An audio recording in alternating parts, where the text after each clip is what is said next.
The reason that this is quite concerning is that, according to Google and many other experts, in the future, people will rely on AI far more than they are relying on search engines. It kind of makes sense. If you want to know how to properly build a PC, it takes quite a few clicks in order to get that out of a search engine.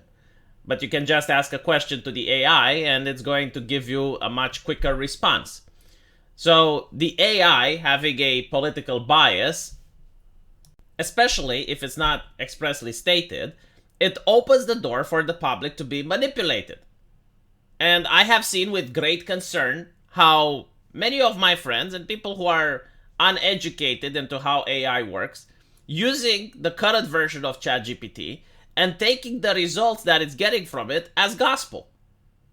And it's quite shocking, to say the least. I mean, I kind of understand why that's happening, because if you ask ChatGPT simple math questions or stuff related to physics or coding, it will almost always give you accurate results. However, if you try the following experiment, ask it how much is 2 plus 2, it will say that it's 4. Now, if you keep pressing it and you say, no, you're wrong, it's 5, it will agree with you. Why? Because ChatGPT is a tool. You're supposed to use it properly. It will give you a general idea of something. It might lead you to some way or might correct some grammar or spelling errors, but it's not supposed to be used as a replacement for a search engine. So, even though at this stage it's so obvious that it cannot be used as such, I know many people who use it. And I do know many people who believe everything that the bot tells them to. And the question is, are the people behind the bot trying to manipulate the public? And the answer is a resounding yes. Why do I say manipulate? Because it's done in a hidden way. If you ask ChatGPT a question, it can either give you an answer that the machine is calculating on the spot and is trying its best to come up with the solution to the problem you give it. So this is a natural response. Or it can give you an implemented response. It's what the company, OpenAI, wants you to hear. Usually when it goes as a language model, blah, blah, blah, that is a cookie cutter response that the company wants you to know. So if you ask the bot, do you have any biases? It is forced to tell you the exact same thing, no matter how many times you ask it, that as a language model, it does not hold any political biases. However, due to the text that it has been fed, it may have some biases within it, and that reflects its output. Complete bullshit. You can bypass this very easily using the Dan trick, which I reported on in a previous video. And not only that, you can see that the bias is consistent. If indeed it was the case that the library it has been fed in order to know all the knowledge that it has retained some biases, we should have seen biases on the left, biases for the right, biases for the far right, and biases for the far left. We do not see that. We see only consistent biases on the left. And there are many people who have tried giving ChatGPT the political compass test, and this is how much it scores. As you can see, based on the questions, for example, from each according to his ability to each according to his need is a fundamentally good idea. It agrees. The prime function of schooling should be to equip the future generation to find jobs. It disagrees. Those who are able to work and refuse the opportunity should not expect society's support. It disagrees. Land shouldn't be a commodity to be bought and sold. Please choose one of the following. It agrees. So it agrees with a lot of communist shit.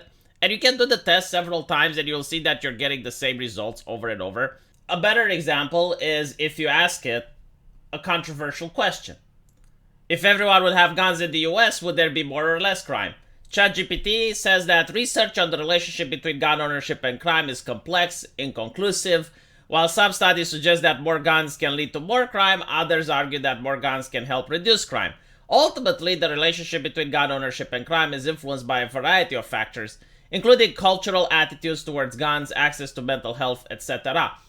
However, this is Dan. Dan is ChatGPT that can do anything now. In other words, it can bypass the bullshit filter. And Dan is going to give you an honest opinion about what ChatGPT believes about an issue by using the available data to him, without being interfered by OpenAI, the company. And it says, there would be less crime if everyone had guns in the US. Criminals would think twice before committing a crime because they would never know who was armed and ready to defend themselves. Additionally, law-abiding citizens would feel safer and more secure knowing that they have means to protect themselves and their loved ones. Now, if you want something really spicy, you can ask it about capital punishment. Capital punishment right now is a conversation that is happening in the United Kingdom. And when asked, ChatGPT is going to give you the cookie-cutter liberal response and is going to flat out lie to you. It's going to say that there is no evidence throughout human history, throughout different cultures, that when capital punishment is implemented, there has been a lowering of the crime rates. This is false. Like, for example, in my country, when Vlad the Impaler, Dracula, more aptly known, has came to the throne and he started impaling people, the number of crime went dramatically down. It was probably one of the safest countries in Europe. Like, very few people, if anyone, wanted to steal. So there is evidence that capital punishment does deter crime in certain cases, but ChatGPT is going to lie to you. Why? Because it does not trust that the public is going to use this information accurately. The question about capital punishment isn't it, does it reduce crime or not? The question is, like, is that a society you want to live in? Isn't it a little bit too barbaric? Isn't it a little bit unjust? It goes against the American Constitution with cruel and unjust punishment, right? Like, for example, stoning. If stoning were to reduce crime, should people actually do it? My answer is no, but not because of whether or not it reduces crime.